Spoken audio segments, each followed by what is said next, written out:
Hey, what's going on, everybody? Welcome back to another episode of PMP's Den of Antiquities. And today we have a really exciting roundtable discussion for Kenobi Episode 3. But before we get into that, I'm channeling through the Force right now, guys. I'm speaking to all of you. I need you to force choke that like button and force push the subscribe button. And I know my audience is about 50-50, YouTube and then audio as well. So if you guys are listening on a podcast app, leave me a review because I want to know how I'm doing. But more importantly, let's get into like who's all here and everybody that we got for the roundtable. Grant, you want to go first? Sure. My name is Grant. I'm just a small beginner cosplayer working on some Mandalorian stuff, and you can find me on Instagram only at Vanguard Mandalorian. Right on. And I'll have all those linked down below for you guys so you can go check them out there. Mackenzie, you want to go next? Yeah. Hi, I'm Mackenzie. I'm a cosplayer and influencer, and you can find me on TikTok and Instagram at mackenziejoy _. Very cool. Very cool. Liv, you want to go next? Hi, I'm Liv. I'm at Kyber Crystal Designs on TikTok and Instagram. I'm a painter and I do all sorts of artsy, crafty things. Brendan? Save the best for last. I'm kidding. But hi, I'm Brendan. I do the podcast Cloud City Conversations and some other stuff in the future. So, yeah. Very cool. Very cool. Well, I guess some of you guys have been on the roundtables before, so you kind of know how it goes. But I'm just going to go in order from like what I see on the screen, basically the order that we just went in. But if you guys have anything to say in between, feel free to chip in, say whatever you want to. It's no particular rhyme or reason for this stuff. But What did you guys think of Kenobi? Grant, you want to go first? Yeah, so I was a little thrown off between where we saw Kenobi in episode 2 and where we see him now in episode 3. In episode 2, he gets in a shootout and he can't hit anything. And in episode 3, he hits everything, every shot. So I was a little thrown off, and I had to remind myself that just like every other Star Wars show that we've seen, we're in the build-up stage before we get to all of the good stuff. So I'm very excited. I'm sure that we're going to talk about Vader and Vader's entrance here. I've got a lot of thoughts on that. But overall, I really liked it, and I look forward to seeing what else is in store. Heck yeah. Mackenzie, what about you? This may have been my favorite episode so far. Same. I was definitely left just blown away, multiple parts. I was gasping in the beginning. I was going crazy. My dog was getting mad at me because I was going crazy over this episode. I overall enjoyed it, and I thought that they just did a great job. Again, it's more parallels. I've just been constantly looking at those parallels, and it's driving me insane because I love it so much, but it was a great episode. Yeah, it's one of those things where it's like, it's kind of heartbreaking because like you're like reliving all the moments from like episode 3 and stuff like that, but at the same time, you're like, it's so damn good. I can't help it. But Liv, what did you think? Again, yeah, absolutely loved it. Like Mackenzie said, it's definitely my favorite thus far. So far, the show has just like subverted all my expectations, and this episode was no exception. It was amazing. Very cool. Brendan? I'm gonna steal some answers, but it was the best one yet, for sure. God, we're gonna get into it, but like the not like flashbacks, but like there's some scenes that you just call back to the Revenge of the Sith. You know, it was a barbecue, to say the least. But yeah, it was incredible. I'm excited to really dive into this. So what did you guys think? You know, I thought it was kind of cool how Leia didn't really know about like the Force, right? She's like, can't you just make this like freighter go faster through the Force? Like, come on, That's not how the Force works. Do the magic hand thing, baby. What did you guys think of like his like explanation about, you know, kind of like the light switch? What did you guys think about that and how he was like explaining it to her? I thought it was an awesome breakdown of the Force, especially because I feel like we have such a young audience now watching Star Wars, right? Compared to like when I came up with Star Wars, completely different generation of people. And now that it's on Disney, so many younger people are watching it. And I think that this gave such a great explanation because we've had The Mandalorian. You really don't have Jedi in that. And now they're getting this whole good idea of like the Force isn't just all being. I was talking about with some friends earlier, and they're like, oh, the Force is such a, you know, a character write-off, you know, oh, I can justify anything with the Force. But in reality, you can't do that because, and he gave us that explanation right there. Like, that's not the way that the Force works. And I thought that it was a really good introduction for newer Star Wars fans of what the Force is. Definitely. I couldn't agree more. Mackenzie, what about you? Yeah, like you said, that's a really good point. Like us as an older audience who have grown up with Star Wars for a while, like we kind of understand the Force and it lives through all the beings and like everybody's connected by it. But for like younger kids, they're not really going to understand that fully. So when Obi-Wan explained it, it's like the warm like blanket or whatever, like when you're like, you feel comforted when you turn on the light or whatever. I thought that was just like a great way of explaining it. I don't think we've ever really heard of it explained that way before. So I thought that was a neat perspective. That was good to hear. Right on. Liv, what about you? Yeah, I agree with both of you. I thought it was a great way to explain it, especially to a character who's younger like Leia. I also think it gives us some insight of where Obi-Wan is. Like, it feels like you're turning on a light. Well, he hasn't been using the Force, so he's kind of stuck in this really dark place. That's a great point. So, yeah. Brendan, what about you? I have nothing to add to this. You all covered that incredibly. That was great. I love it. You all said great things. I have nothing to add. No, you're good, man. You're good. No worries at all. So I really like this episode because I think it shows like how far like Obi-Wan has fallen. When he says he's like, oh, I'm just Ben now. Like, that's not just like, he means that. Like, he's not Obi-Wan. He's not a Jedi. He doesn't use the Force anymore. What did you guys think about him kind of, I don't know, what would you call it, like hallucinating?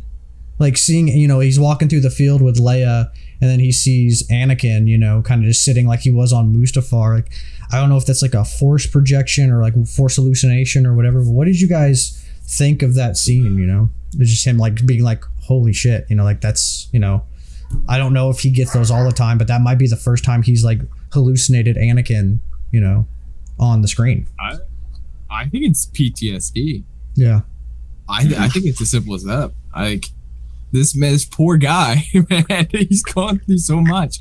I mean, we've all heard it before, but he's lost Anakin, Padme, Satine, the entirety of the Jedi Order. He lost everything, and I thought it was so a little after that he mentions the first thing he really ever lost. It's the first time we've ever heard about Kenobi's family, with his parents and brother. Like, this poor man is just traumatized with PTSD. All right. Any other did you guys have any other emotions when you were seeing the scene? Because it's pretty emotional. It's pretty. I didn't have a link with that, but talking about Obi-Wan's family, I was reading something afterwards, and obviously we know Jedi are taking as young kids, and they don't really have like memories of their family or whatever. But someone was saying something about like through the Force they can still have memories from being a young child. We know from later things that Leia is Force sensitive and all this stuff. And the thing that I was reading was talking about when Leia looks at him or looks at Obi-Wan and is like, are you my father? Because he's talking about like her mom and everything. And Leia has never seen in person ever seen Anakin, but there's the scene where she's just born and she's looking up at Obi-Wan, and almost that like childhood memory through the Force thing. And I just thought that was super interesting because that had never clicked and connected for me until that was said. Right? Oh my God. And that's all that she's seen as a child is this man. She's never seen Anakin. So that one quote of, are you my father? And I'm sure that it was never written or meant that deeply, but whoever it was that I was reading earlier that hit that, and I was like, that hit me in the feels. I feel that for sure. We got to dive deeper with this. Return of the Jedi. She said she's seen her mother's face. Mm-hmm. It all. Oh, yeah. That's it. You cracked the code. All right. Well, thank you guys for watching this podcast. We're done. Right? No more. Okay, perfect. Oh man, yeah, that's crazy. But talking about now going back to the actual topic of him seeing that out in the field, I agree. I think that some type of PTSD, and now that he knows the Inquisitors are after him, he knows that they're close, he knows that he's being tracked. Now he's away from what has been safe, right? We know that it's been 10 years. He's been safe on Tatooine for 10 years, and now he's out back in the world again, and he knows he's being tracked. I think that that's kind of like that foreshadowing of Anakin's coming, right? he's never seen Darth Vader. I'm sure he's heard about him, but he's never seen him. And now it's that like, he's coming after me type thing. I'm going to start seeing him around every corner. Oh yeah. I just think that, I think it's definitely PTSD. But also I feel like because that connection that we know Anakin and Obi-Wan have, or now Darth Vader, I feel like that's just going to make it like harder for Obi-Wan to talk to Anakin. So I feel like we may see him pop up some more whenever we have that like foreshadowing of Darth Vader coming again. I don't know, that scene, I did not know how to react to that. Right on. Well, what did you guys think about, because there's kind of like, I mean, there's a whole bunch of emotional scenes in that, but like the two that really stuck out to me is one we've kind of already talked about, is him kind of slipping up and saying Leia instead of Luma. And they kind of have this like heart-to-heart moment where she's like, "Are you my dad?" Also can't confirm Obi-Wan had a thing for Padme, because he said I wish it was so. So you heard it here first. Obi-Wan had a thing for Padme. I literally said when we were watching, I was watching this with my girlfriend, and I literally said, "Oh God, they're feeding into the Padme Obi-Wan affair." No, I know that's not what he meant, but that was the first thing that ran through my childish mind. I was like, "Yep, it's thing for Padme." But I mean, I think it's crazy that he just kind of flops back between missing like Anakin and Padme, which I find like pretty interesting. I didn't think that was going to be. I thought it was going to be basically like Obi-Wan and Anakin centered, but it kind of shows like he's mentioned like loosely to Leia about Padme like several times. Like, what do you guys think about that? I guess. Oh, go ahead. Go ahead, Mackenzie. Hit it. Okay. I feel like when we watched all the prequels, we never really saw that deep of a connection between Obi-Wan and Padme, because he has to like protect her and everything, but it's not really, we don't see a lot of scenes between both of them. So I feel like just him referencing her constantly, I feel like it just shows that they were pretty close friends, especially because of Anakin. But like I feel like he just saw her as family as well, and like losing her was like losing part of like a sister or something. Totally. Obi-Wan. Because of Obi-Wan. Grant, did you have anything to add? Yeah, I mean, so I think that it's a lot of emotion that's hitting him. I think for 10 years he's been focused on Luke, and now all of a sudden he's confronted with Leia, and he's even said it. He's like, "You remind me of your mother," over and over again. You know, he said that in multiple episodes now. And I think it's that like he's forgotten about Padme, almost kind of thing, out of sight, out of mind. And now all of a sudden this tiny human of a Padme is thrown back in front of him, and he's having all of that like thrown back. I think that that's a huge emotional thing. And then again, like we said, now Anakin's coming after him, and there's a lot more of his past that's in front of him right now than there was, you know, before, just sitting on Tatooine looking through his binos at Luke, you know. Definitely. Liv, did you have anything to add? Not really. You guys summed it up really well. Nice. So this is kind of, we've always seen Anakin in like our Darth Vader, not Anakin, in the bacta tank, you know, and we've seen him like hanging there, but we've never actually seen him like fully put back together. What did you like? What was like the most like impactful thing of like watching that and like watching him go and like look over his like temple on Mustafar and see where he was like cut in half and stuff like that? How'd you guys feel about seeing that for the first time? Was it just like that presence of like, oh man, it's like it's about to go down? What did you guys think? We'll start with Grant. I think the one thing that really got me wasn't even the Mustafar and the bacta tank and all that. It was when he walks down that street and he just starts killing people for no reason whatsoever. Because we've seen in the original trilogies, we never see Vader really be a badass, right? He does like one kind of little flip thing when he fights with Luke, and aside from that, not really, pretty anticlimactic, limited by what technology we had in the 70s and 80s. Then in the end of Rogue One, you see Vader go and cut through that hallway of rebel troopers, and an amazing Vader scene, but that was a combat-focused Vader scene, right? Like, and we know that he's capable of the lightsaber, but the entire galaxy fears Vader. They've always feared Vader, and we've never really seen why until he randomly walks down this civilian street that for no reason whatsoever he should be killing people, and he force chokes a lady and drags her behind him down a road, and then force chokes someone and breaks their neck. And it was like, for a Disney show, 1, and 2 for Vader, like, this is brutal. Like, this is really a brutal scene that was amazing for character building and everything. Like, I was like, I now understand why the galaxy, if this is what he does, everybody goes, I get why the galaxy is afraid of this person individually. And not just the men, but the women. Yeah. And the children too. Yeah. When he snapped that kid's neck, man, oh my God. Like zero hesitation at all. It was so unexpected. Yeah, it was. I wasn't expecting any of it. It's crazy. Well, I don't think we've ever seen anything like, I think this is like the most intense, like, I can think of that Disney has gotten. You know, we've seen people's hands get cut off, like knives are getting thrown at people, people are getting force choked and snapped necks, and it's crazy. It's crazy. I don't think I've ever been this terrified of Vader, especially during that street scene. And I personally loved how they combined Vader's breathing with Obi-Wan's breathing when he was watching at the door. That was just top tier for me. Yes, just kiss. But yeah, it was so intense.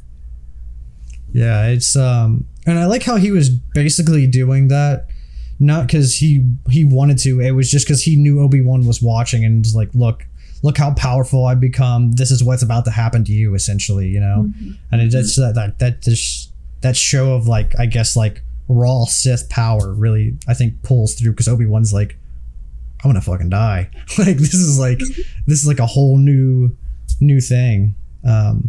But going kind of, or did any of you guys have anything else to add to any of the Vader, like him getting a set? We can talk a little bit more about the like that scene of him and hunting Kenobi and stuff like that a little bit further down the line, but strictly about him getting put back together. Did any of you guys have anything else?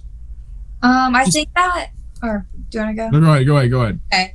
I think that the scene, or when he's getting put back together and the first time you hear him breathing again, I think that was just set the tone, like, oh, he's back. Like, after all this time, we're going to see him, like, come back and basically be really evil and scary. But also, I play a lot of VR, and, like, seeing Vader's, like, castle for the first time, like, that was just, I freaked out, because I love, like, the Vader Immortal game. So actually being able to see it, like, on screen, that was actually pretty cool, because we're just expanding our worlds, and, like, we've been to Mustafar, but we haven't been after the prequels, so I thought that was pretty cool.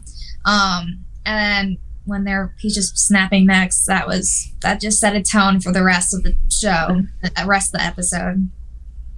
Heck yeah. Brendan, did you want to say something? Oh, I just was gonna say it's just badass. Fair enough. Liv, did you have anything else to add? I just thought, especially the, like, assembly scene did a really good job of highlighting how much physical pain Vader is constantly in, especially his breathing machine being literally, like, stabbed into his chest. I don't know. That was just something I noticed.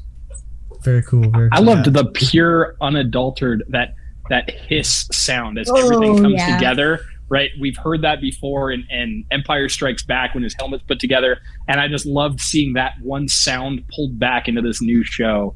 It was like it almost took my breath away type feeling, like, okay, now he's finally able to breathe again. Oh man, yeah. Yeah, it's definitely menacing. I'll just say the least. Sure. You know, it's just like, oh shit. Like, I can see why Ewan, when he was, you know, they were acting, he was just like, oh my god, he's like, that's Darth Vader. He was like actually terrified. You know. Yeah. It's just like when you're in it, makes you feel like you're in it. You know, just seeing all that. But kind of going back to the Underground Railroad type thing that we had going on. What did you guys think of Quinlan's name being dropped? You know, oh my god! Like, we saw that, and like, I just want to say, like, for me, he like, when he's like, Quinlan's alive, and he gets like this little smirk on his face when he sees it. I like, dude, like, my heart like melted. I was just like, oh man, it's just like 2 seconds of him just like pure joy, like something is like good, you know, out of all this bad news that he's been getting. But what did you guys think? I had to literally pause the TV and just take a breath real quick. Like, oh my god, that Quinlan Vos is one of my favorite Jedi. I mean, Dark Disciple is a S tier novel. The fact that they haven't animated that yet is atrocious. It brings me joy to know that Quinlan Vos is not going to get retconned and say that they died in Order 66, because in the comics, they acknowledge that he survived Order 66, and I'm glad to see them actually following canon comics. Grant, did you have something to say? I am not a big Jedi person at all. So when that hit, for me, I was like, so yeah, exactly, right? It was said, and I was like, this person's probably important. And the next thing I did was like whip my phone out and I start like typing in like, okay, who is this person? And so I learned a little bit there, but I didn't have like the appreciation. The one portion of appreciation that I have is that we are getting Star Wars. Like you've heard me say it, and every other thing that I've done with you is Star Wars and Star Wars. We're getting more Star Wars, right? We're getting a character that everyone has come to love through novels and comics and everything else. And now that is seen in canon. Whether we see him again in this show or I'm really hoping that we're kind of building towards an MCU Avengers style, seeing a bunch of other people put together, and I don't know if you're paying attention to all the different shows that are linking themselves together, but I feel like that's the way that we're going. And I would love to see him thrown in on one of these, whether it's here or later through Ahsoka or something. But the fact that, yes, like you said, we're retconning the fact that he's alive and he's usable and he is a character that we can pull. I loved everything about that. Heck yeah. Mackenzie, what about you? That I loved that little reference because I heard rumors about him surviving. I haven't read the comics, but I knew people talk about him surviving. And I love just the entire relationship between Obi-Wan and him, because you watch Clone Wars and it's just chaotic and they don't get along. And that was like just a great episode, or multiple episodes, I don't remember. So when he brought him up and like had that little smile, like that brought some joy to my Clone Wars heart. But like, maybe we can get an entire TV show of him traveling the galaxy, just doing who knows what. And please. Maybe like Quinlan Vos show. Like, I know he probably wasn't around clones because like he just is solo somewhere in the galaxy, but like maybe something, just him finding out about Order 66 or something. Because like in Legends, isn't he on Kashyyyk in Legends? Like that's like the decanonized version. I don't know a whole bunch about canon. Quinlan. So in Revenge of the Sith, not Qui-Gon, obviously not Qui-Gon Revenge of the Sith, but Obi-Wan said when Anakin comes into that briefing that he missed because he was with the Chancellor, he mentions where Quinlan is. So Quinlan is with clones during Order 66. Boss Pity? Did he? Boss Pity, yeah. Yeah. When you said Revenge of the Sith, I was like, oh yeah. yeah. But Quinlan Vos has such an interesting arc because he goes dark side during the Clone Wars. And so, God, I want him back in something. Please. It's yeah. Well, we could see him, man. I mean, they're going to Jabim, which they said that he smuggles like younglings and Force sensitive to there. So, I think there's a strong possibility that we might get Quinlan, which would be cool. If we did. Cow. Who said that? Cow would be also really cool. I think that would be because when does Fallen Order take place? It's before this? 5 years. So there's so much evidence that Cal can be in this. So I've seen. Did you see the thing where he's possibly in that first cantina, that saloon or whatever? There's a guy in there that like puts his hood up, and someone shows a link between the costume that he has in this new trailer that came out for the second game, and yeah. Oh. I don't know. Okay, We'll have to check Star Wars after this, and I'm gonna start sending stuff to this group chat that we have going. Heck yeah. But so there's a lot of evidence with it kind of all starts with the BD1 like unit being in Book of Boba Fett, and then it goes. They've been doing a lot of Cameron Monaghan press with his lightsaber at Galaxy's Edge. Some could say they're setting up for the new Jedi game, but I think they're just trying to get him into the mainstream as well. And then it goes, I think Ewan McGregor went on Jimmy Kimmel and mentioned that there's video game characters coming to the universe. Oh. We haven't had video game characters come into live action yet. So that might have been a slip. Also, the Quinlan Voss reference and the Jedi Underground stuff. But the what really convinces me is, so Jedi Fallen Order takes place 5 years after Revenge of the Sith. Jedi Survivor, which just got announced, is taking place 10 years. Kenobi also takes place 10 years after. So they're going to take place during the same time period. So why not have Cal? Yeah. That would be pretty cool. Yeah. It's going to happen. I've never played the game. I'm sorry, guys. I don't. I haven't either. So You're fine. I'm about halfway through it right now. So yeah, you're right. You're fine. Every single cut of it. I just spent like 4 hours watching all the movie cuts, so I'm sort of educated. Yeah, I spoiled it for Grant last podcast. Yeah. He was like, I have beaten the game. I was like, oh no. Yeah, it's okay. It's okay. I'm used to it. It's fine. Oh man. But what did you guys think of that final battle between, I guess, I don't know if you'd call it a battle or a massacre, but what did you guys think about the Vader and Obi-Wan facing off? I have an unpopular opinion about this one. It was a fire battle. Yeah. All right, Grant, hit us with the unpopular opinion. I hated it. Right, I loved it as Star Wars. Right, we show Vader's terror. We show Obi-Wan afraid. He gets dragged through. Right, there's a little bit of revenge there. The revenge of the Sith, literally dragging him through the fire. But it destroyed one of my favorite lines from A New Hope. When I left you, I was the learner. Now I am the master. And here we have Obi-Wan getting his ass beat by Darth Vader. So they've now had an encounter, and I feel like we've really, unless Obi-Wan pulls something out of his hat, we've got 3 episodes left for that. At this point, we have destroyed that A New Hope line, first movie in the Star Wars trilogy line or saga. When I left you, I was the learner. Now I'm the master. And we just watched a bunch of Force use. Right, Obi-Wan gets picked up and thrown down into fire. No Force counteracting there. I did love. We showed the pure terror of Obi-Wan as he holds his lightsaber and he looks at Vader and he runs. And then he doesn't ignite his lightsaber until he's like in those sand dunes and everything. So, unpopular opinion, going back to original trilogy, I didn't like that it destroyed that line. I appreciated the cinematography of it. The action, to me, that was that Revenge of the Sith moment of, I'm going to put you in the same type of fire that you put me in. And outside of individual scene, it was an amazing scene, right? Well filmed. It showed the terror, the fear, and everything. But zooming back out to overall saga and Star Wars is Star Wars, I didn't like that. The fact that the first time that they've had an interaction, Obi-Wan couldn't escape or get away or whatever. So that was just me. I gotta disagree. I don't think it do it.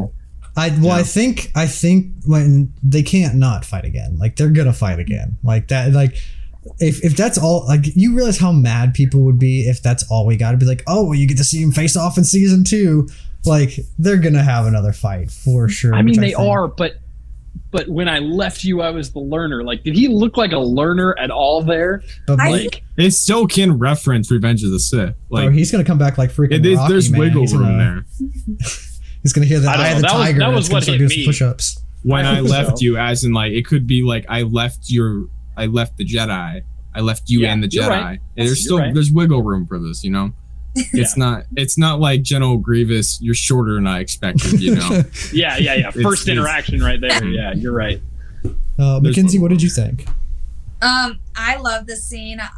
It showed just basically Obi-Wan's hesitance to even be associated with the Jedi, because we've seen him throw away his lightsaber into the sand and just keep saying I'm not a Jedi anymore. I'm not going to be a Jedi. Just don't.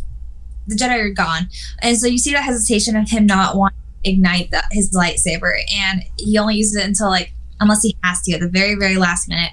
That's when he ignites it, and that's just the moment where he realizes he needs to step up and actually, become a Jedi for a little bit longer. I guess you can say Jedi, but just the parallels, Mustafar. You see Vader on the left, Obi-Wan on the right. I posted this on my story the minute I watched it.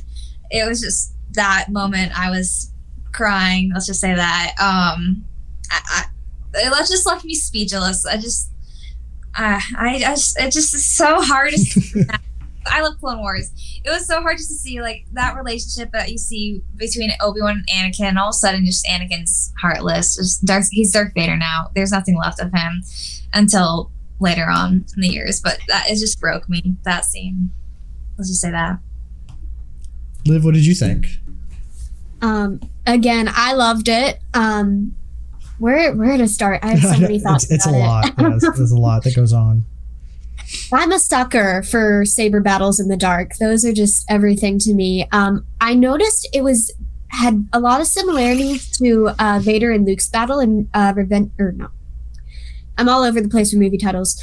Empire Strikes Back. At the end of that one, I thought it was very similar. And Dude, I was going to bring that up. I'm glad you brought that up. Yeah. I also. I felt like from episode 1, they were teasing us with like, when's Obi-Wan going to use his saber? And I think we were all waiting for this big moment where he was going to like take a deep breath and ignite his saber. And we didn't quite have that, but it still really worked. Like we weren't expecting it.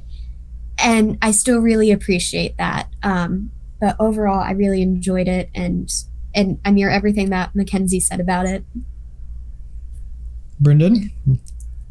What you got? Oh, I can't. It's top tier, man. It's perfect. It really is some of the best Star Wars we've had in this entire era of Disney. Like, I think when Kenobi is over and done with, it's gonna be looked at more fondly than Clone Wars season 7. This is coming as like the biggest Ahsoka stan, right? If this is episode 3, and we have 3 to 7 more episodes, because Ewan McGregor said 10 episodes of Star Wars Celebration. Take that with a grain of salt. Fingers crossed, man. Fingers crossed. And this is what's happening in episode 3. I don't think any of us are anywhere near prepared for what's next. I wasn't even prepared for this episode, so I don't. No, and so many. Like, I felt weird like watching this episode. I watched it 3 times, and every time like they was just like they hit you with so many emotions like so quickly. It's like it's kind of like off-putting almost. You're just like, whoa, like what's going on? Like when Obi-Wan like pauses and looks at Vader and goes like what have you become? And he goes, I am what you made me. I was just like I just moment of silence in the chat, please. Let's take it down. And then him. I don't know. I wanted to ask what you guys thought. Do you think they overlaid Anakin's screams when he was in the fire? Because some of those screams kind of sounded like Anakin's from Revenge of the Sith. I would need to re-listen. I wouldn't be surprised. Like, I don't know. I felt like, I mean, it obviously could have been Ewan, but I feel like they kind of overlaid Ewan's with Anakin's to kind of have like that parallel. Because I don't know. Some of this, I've seen Revenge of the Sith way too many times. So like memorizing screams is kind of a weird thing, but I've seen it. I don't even know how many times. So that was something. They've done it before. Yeah. I love the body position in the fire. Like, as weird as that sounds, he's like I felt like they mirrored the body position that they had with Hayden, with Ewan. Like, I thought that was great. The second that he's in the fire, he's rolling in the fire and like looking up and looking over at him.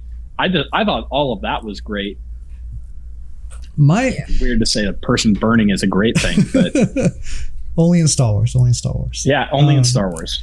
But I will say my one, I wouldn't say really gripe, but I would say critique is I know why Darth Vader kind of just like let him escape at the end, but I'm sorry, he could have totally gone through that fire.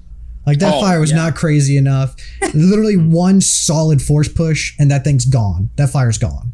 You know, I thought the same thing. I thought the same thing. He has the stormtroopers with him, and he goes and says, "Bring him to what did he say? Bring him to me, or get him, or something along those lines."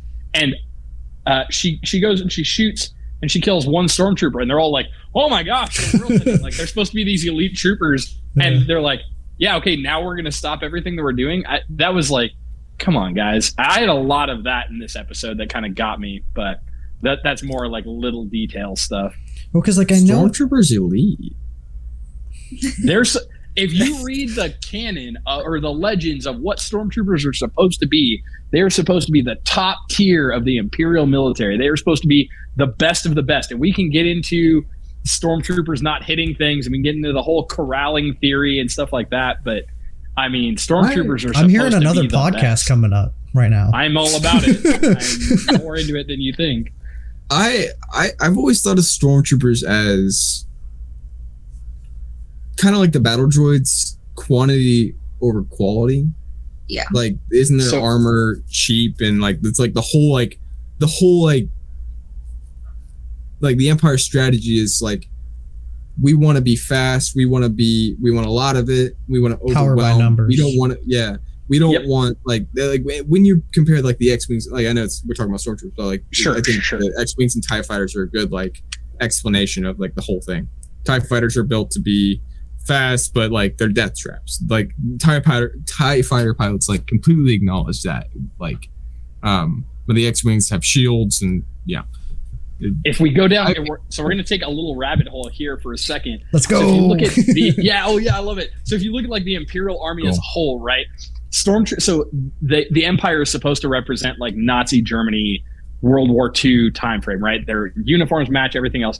The stormtroopers are supposed to mirror that of the German SS. So they are supposed to be your most absolute elite. The Empire still has an army. They still have an air force, a navy, whatever you call it or whatever. But the stormtroopers are supposed to be the best. Their uniforms are supposed to be the best. Everything about them is supposed to be the best, right? So getting into like the corral theory, the first time that we see the idea of stormtroopers don't hit shots is A New Hope. Stormtroopers are chasing Luke, Leia, Obi-Wan, and well, I guess Obi-Wan's doing his own thing, but Han Solo and Chewie, right? They're chasing all these people and they never seem to hit a shot. Well, there's this whole theory that they're not supposed to actually kill anyone. They're supposed to just be corralling them back to the Millennium Falcon, because what do we hear at the end of that scene? They get back and they're like, the tracking beacon has been placed, right? And they use that to return Princess Leia to where the rebels are. That's how they find the rebels. That's how they start moving into position to blow up the rebel base.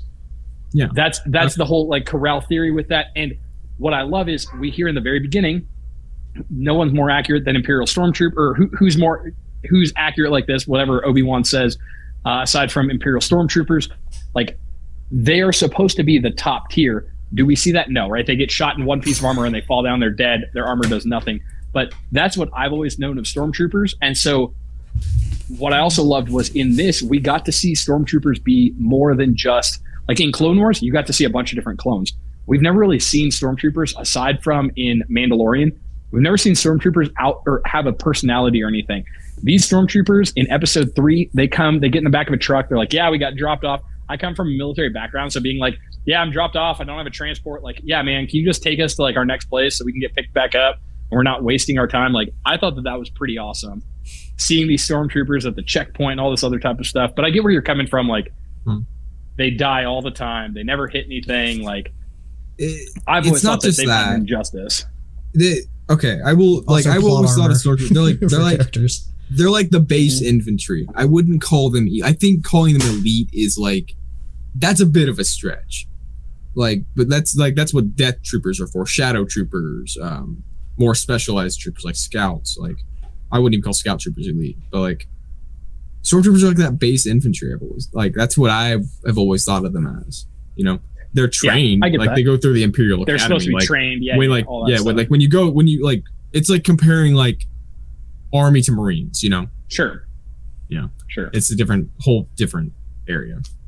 Yeah, well, even Rex in Rebels, he even comments about how like the Stormtroopers aren't as well trained. They don't have the best armor, and like just comments about like how they're not as good as clones. You know, I think definitely that military army argument of like, you know, all the army guys are like, oh, we're the best, and all the, you know, Marines are like, oh, we're the best. You know, kind of they're that. Both on it, of course. not to cycle back, but I think that was a really interesting part. You see in episode 1 and 2, we see a clone trooper who's been abandoned by Anakin or Vader, right? I think we talked about that in the last roundtable. We see this, and instantly 2 seconds later, you see this flash from him. Obi-Wan walks away, and all of a sudden he's walking past these stormtroopers, you know? And so I thought it was an interesting thing.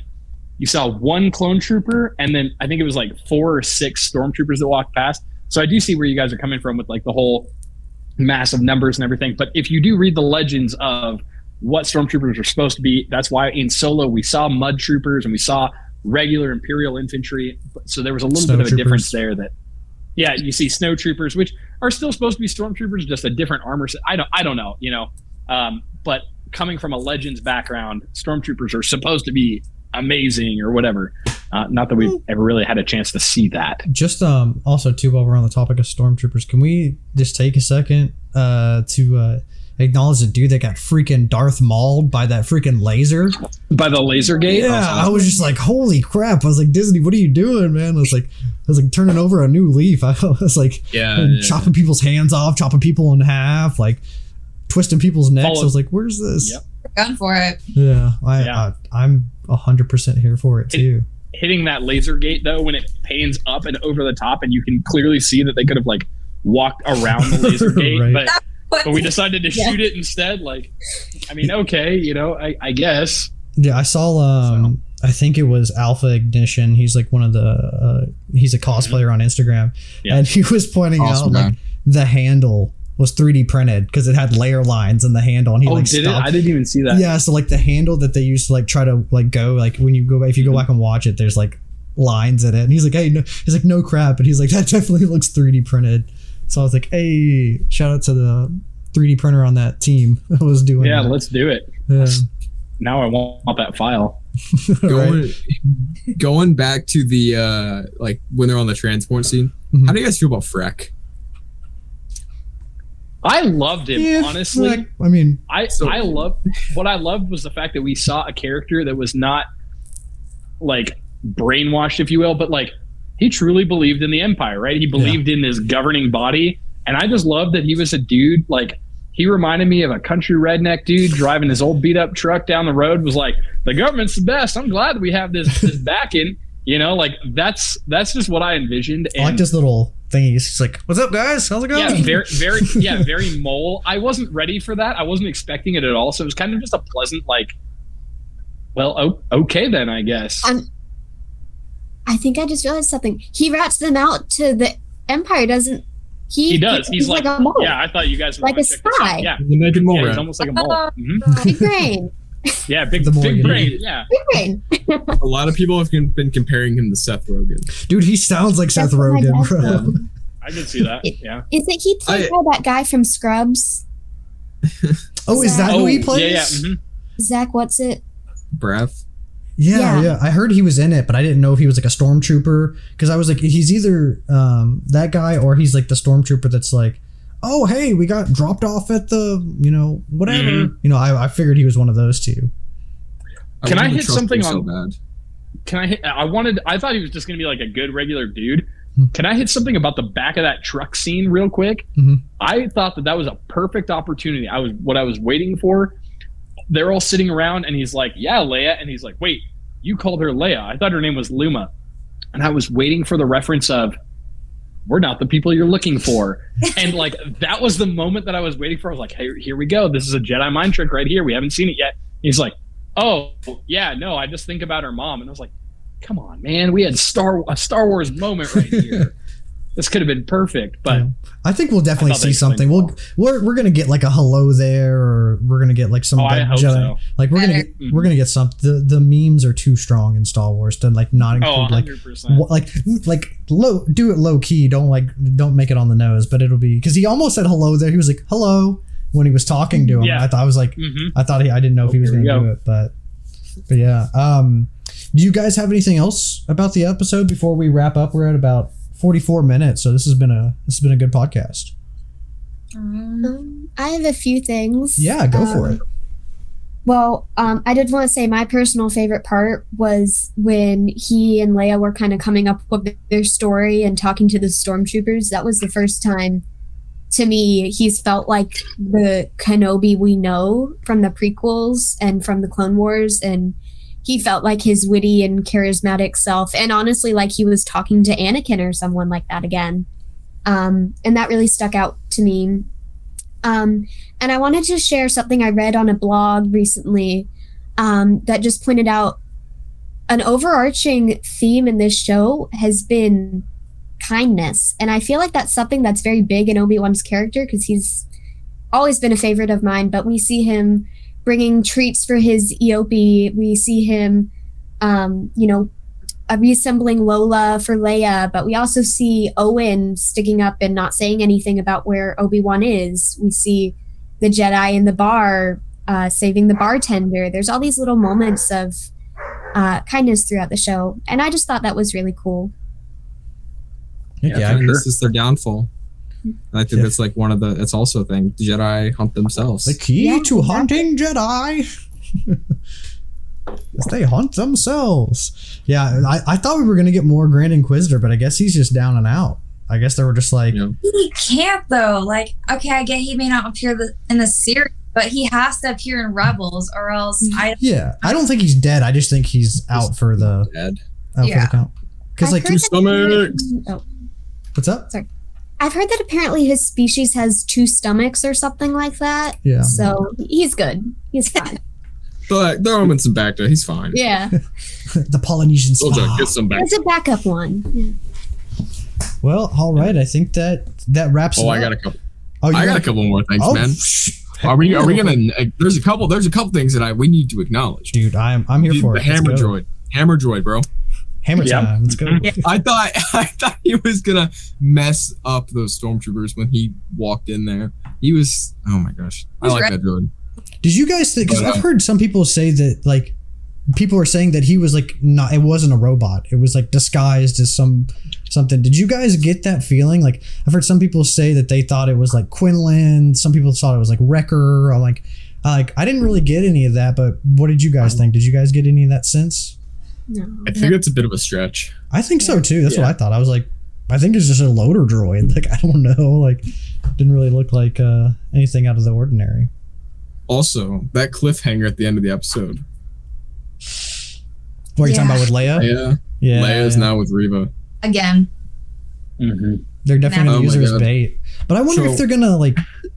Are they going to, like... Is Vader going to interact with Leia? Like, I feel like that's weird. Like, I feel like they don't interact a whole bunch. Like, that's...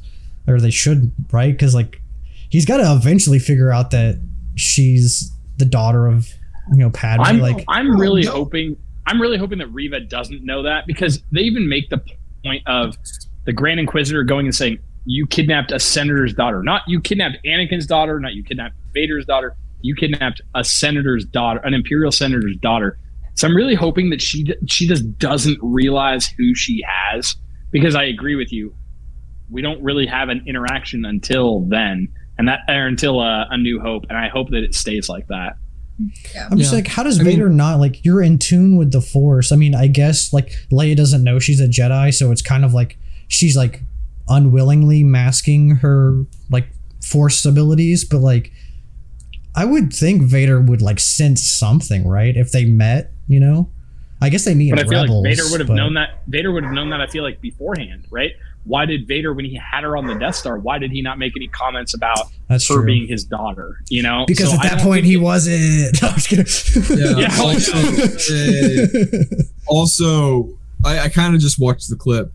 Leia, when Leia and Vader go face to face for the first time, like right at the beginning of A New Hope, Lord Vader, only you could be so bold. They know each other. Yeah, they've had some interactions before. They interact with each other in Rebels, right? But that's because she's an Imperial senator, right? He's the Emperor's right hand, and she's an Imperial senator. To say that they don't know each other, I think, is a bold assumption. So she's already known as a bold senator and out there. I'm sure that he knows her. Only you could be so bold. But there's no references of, like, her being his daughter. Don't you think he would have done something about that if he knew about it? Yeah, he won't figure it out. But I think it would be cool to see them interact in Kenobi. Yeah, for sure. But we've seen some wacky stuff, like the whole, like, oh, what if they don't? Wouldn't they sense this? Wouldn't they sense that? The whole, like, that has been muddied so much with it throughout the years. Like, Palpatine was literally the Chancellor for 10 years, 13 years before the Jedi figured out he was Sidious. Yeah, but that's explained though, because they like explained that, like, there's a Sith temple underneath, and that he can mask his appearance to Jedi. Wasn't that like But that's something they put in after. That was an explanation after. They just kind of did it. That's fair. Yeah, I'm nitpicking. I mean, at the end of the day, Force works in mysterious ways. Exactly. It's like, a plot. The Force, like, I love Star Wars. I love the concept of the Force, but the Force is just a plot device. Right. For sure. Yeah. For sure. Well, Brendan, did you have anything else? I know you said you had a couple things. Oh, those are my couple things. Okay. The plot. It was the Reva and the droid. What do you guys? I lied. I love it. It's too late. I already started. But did you guys just like when they were slowly showing Reva explore the workshop and then figure out everything? Were you just going shit like me? 100%. Yeah. Yeah. Like I was like, please don't look at that wall where everything was carved. I was like, nope, don't look at that. Nope. Please stay distracted. no. But that was just as intense as a lot of the other moments in this episode for me. I did have one thing with that got brought up to me by a friend. He's like, when we see Leia take off down the tunnel and Obi-Wan turns around, all that other stuff, how did Reva get in front of him? And I was like, okay. I don't understand. Tunnels. The only thing that I can say is exactly tunnels, right? Secret it looks like it's one tunnels. long secret tunnel. It looks like a straight line, but if you're an underground networker, you're really just going to have one straight tunnel. You know what I mean? Like, you've got to have things that lead to spaceports, things that lead back into town, things that lead to other places. You know, so that's how I explained it. I justified it, at least. I don't know if I actually explained it. But I was like, yeah, there's got to be another tunnel. And then they're like, well, how did they know that? You know, how did she know which tunnel to take? And again, back to the plot writing, the Force. She just knew which one to take. Like, I don't know. I literally had this conversation like 20 minutes before we started this. So yeah, that was my justification. She used the Force to find the right place in the tunnels to find a way around. But yeah, I definitely had that same conversation. I have a better one for you. So she harnessed her Sith abilities. And you know how like in episode 1 they use like Jedi speed to like zip down the hallway, Obi-Wan and Qui-Gon? Yeah. She did that, but it was like a flash moment where she like passed Leia running. She's like, oh, I'm gonna pass her to make it look cool. And she's like, oh yeah, I've been here all along. You know? She's like, you wanna see me run to that rock? Dramatic effect. I You wanna see me do it again? I hate it so much. It's used in that one scene and never used again when it could have been used in so many other instances. Bro, she just pulled a Usain Bolt and was just like, you know what, I'm gonna run past her to make it seem like I'm like so cool.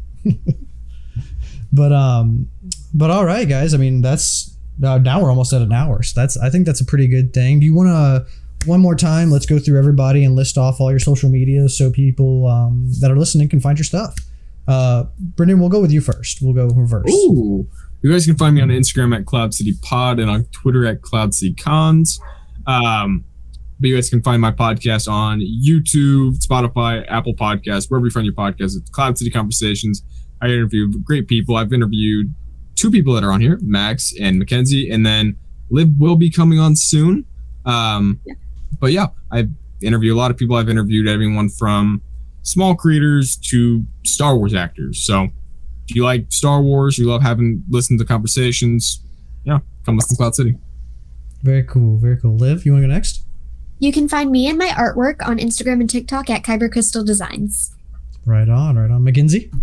You guys can find me on Instagram and TikTok at mackenziejoy_. And I said this a few times, but if you want to support my cosplays, you can find me on Ko-Fi, Mackenzie Joy. And up next is Cad Bane. Dude, I'm so excited for that one. I know we talk about it like every time we come on, but like big hat. yeah, it's gonna be pretty cool. Grant, what about you?